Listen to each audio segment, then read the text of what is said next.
ஓம் ஸ்ரீ குருபியோ நமக. ஓம் ஸ்ரீ மகாபெரியவா சரணம். டிசம்பர் 8ஆம் தேதி ஞாயிற்றுக்கிழமை கார்த்திகை மாதத்தில் வரக்கூடிய வளர்பிறை அஷ்டமி.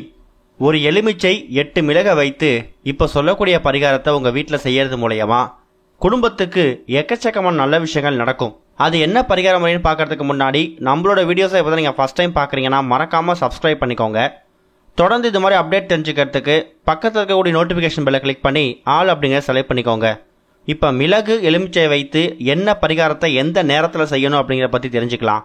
காலபைரவர் அப்படிங்கிறவர் காவல் தெய்வம்.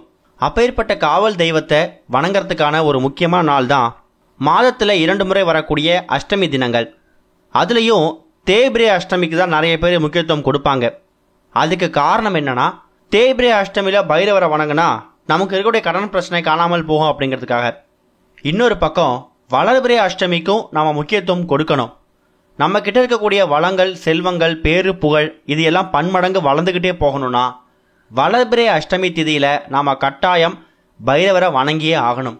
அது மட்டும் இல்லை, பொதுவாக இந்த அஷ்டமி திதி அப்படிங்கிறது ஞாயிற்றுக்கிழமைகளில் வந்தால் அதுக்கு தனி விசேஷம் உண்டு. அஷ்டமி திதிகளில் ராகு கால நேரம் இருக்குல்ல, மாலை 4:30 மணிலேருந்து 6 மணி. இந்த நேரத்தில் நம்ம பைரவரை வணங்கினா நம்மளோட எல்லா விதமான பிரச்சனைகளுக்கும் ஒரு முற்றுப்புள்ளி இருக்கும் அப்படிங்கிறது ஒரு பெரிய நம்பிக்கை.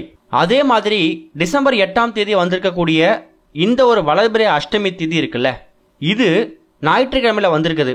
அது ரொம்ப ரொம்ப விசேஷம். அதுவும் கார்த்திகை மாதத்தில் வந்திருக்கக்கூடிய இந்த ஒரு அஷ்டமி திதி உங்கள் குடும்பத்துக்கான எல்லா விதமான நல்ல விஷயங்களையும் நீங்களே பெறக்கூடிய ஒரு அற்புதமான ஒரு நாள்.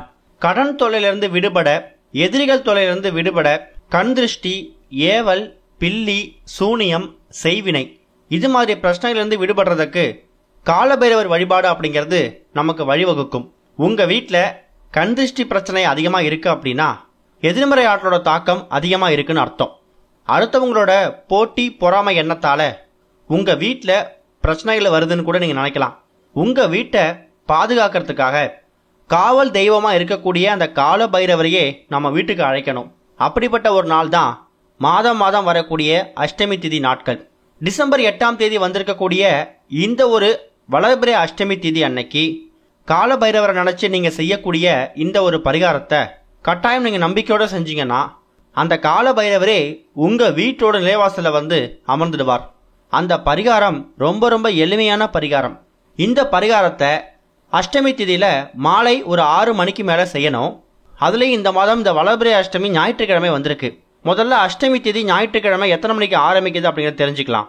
ஞாயிற்றுக்கிழமை காலையில் 7:53 ஆரம்பிக்கக்கூடிய அஷ்டமி திதி திங்கட்கிழமை விடியற் காலை 4:15 வரைக்கும் இருக்குது. அதனால் ஞாயிற்றுக்கிழமை காலையில் 7:45 மேலே உங்களுக்கு அஷ்டமி தான்.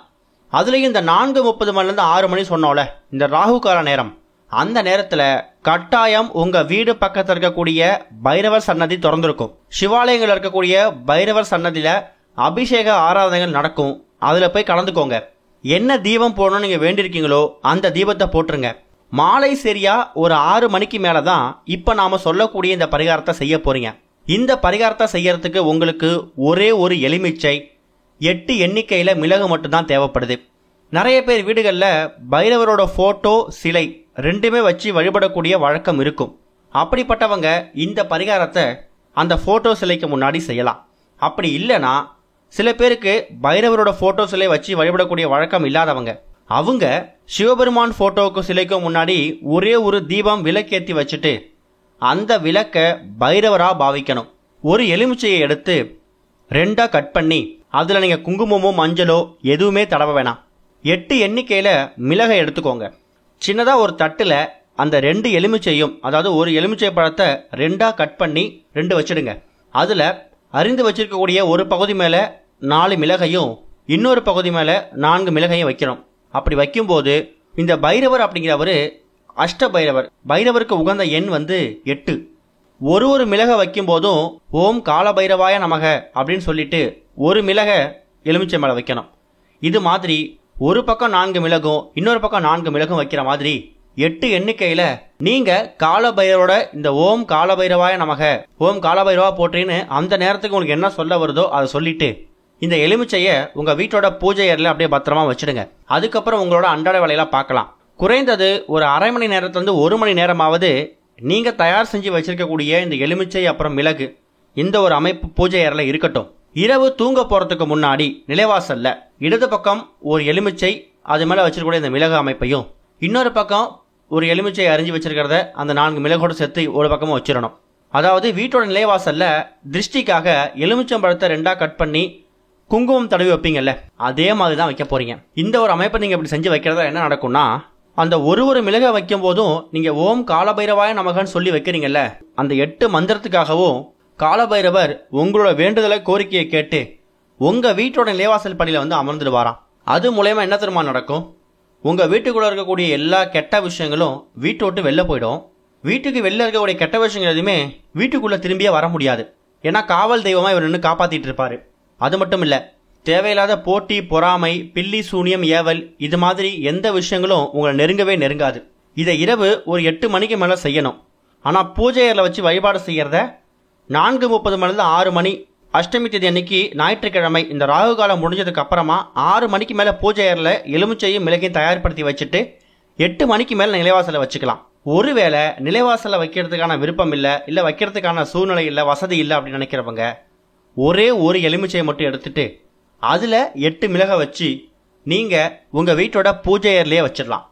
அதுலேயும் எந்த தவறும் கிடையாது. இந்த எலுமிச்சை பழம் எப்போ காய்ந்து ஒரு மாதிரி அழுகி போகுதோ அது 1 நாளையும் நடக்கலாம், 2-3 நாளையும் நடக்கலாம், 1 வாரம் வரைக்கும் கூட தாங்கலாம்.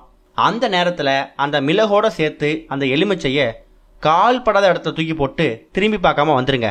அடுத்ததாக மறுபடியும் அஷ்டமி தேதி வரைக்கும் வெயிட் பண்ணுங்க. அடுத்த அஷ்டமி தேய்பிரை அஷ்டமி தான் வரும். அந்த அஷ்டமி தேதி அன்னைக்கு மறுபடியும் இதே மாதிரி தயார் செஞ்சு வீட்டோட நிலைவாசலில் 2 பக்கமும் பாதி எலுமிச்சை பழத்தை மிளகோட வச்சாலும் சரி, இல்லை ஒரே ஒரு பகுதி எலுமிச்சை பழத்து மேலே 8 மிளகை வச்சு பூஜை அறையில் வச்சாலும் சரி, அது உங்கள் விருப்பம் தான். கட்டாயம் டிசம்பர் 8ஆம் தேதி ஞாயிற்றுக்கிழமை கோவிலுக்கு போகிறதுக்கு மறக்காதீங்க. பைரவர் வழிபாடு அப்படிங்கிறது ரொம்ப ரொம்ப முக்கியமான வழிபாடு. கோவிலை சுற்றி வலம் வந்துட்டு வீட்டுக்கு கிளம்பும் போது கோவிலை சுற்றி திரியக்கூடிய நாய்களுக்கு உங்கள் கையில் பிஸ்கட் வாங்கி கொடுங்க. ஏன்னா நாய் அப்படிங்கிறது பைரவரோட வாகனம். யார் ஒருத்தவங்க அவங்க வாழ்க்கையில் தொடர்ச்சியாக நாய்க்கு உணவளிக்கிறாங்களோ அவங்களுக்கு எதிரிகளே இருக்க மாட்டாங்களாம். 1 மாதம் தொடர்ந்து நீங்கள் நாய்க்கு உணவளிச்சிங்க, ஒருவேளை கொடுத்தா கூட போதும். அடுத்த மாதத்துலேருந்து உங்களை வந்து எதிரியாக பார்க்குறவங்க கூட நண்பர்களாக மாறிடுவாங்களாம். அப்பேற்பட்ட சக்தி நாய்க்கு உணவளிக்கிறதுல இருக்குது. இந்த ஒரு அஷ்டமி தேதியிலேருந்து இதை பின்பற்றுறதுக்கு முயற்சி பண்ணுங்க. கண்டிப்பாக நல்லதே நடக்கும். ஓம் ஸ்ரீ குருபியோ நமக. ஓம் ஸ்ரீ மகா பெரியவா சரணம்.